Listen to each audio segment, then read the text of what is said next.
துதித்தால் என்றும் துன்பம் பறந்தோடும். தர்மம் காக்கும் தாயும் அவளை தரிசனம் கண்டால் போதும்.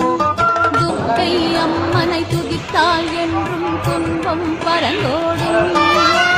தர்மம் காக்கும் தாயும் அவளை தரிசனம் கண்டால் போதும். கர்ம வினைகளும்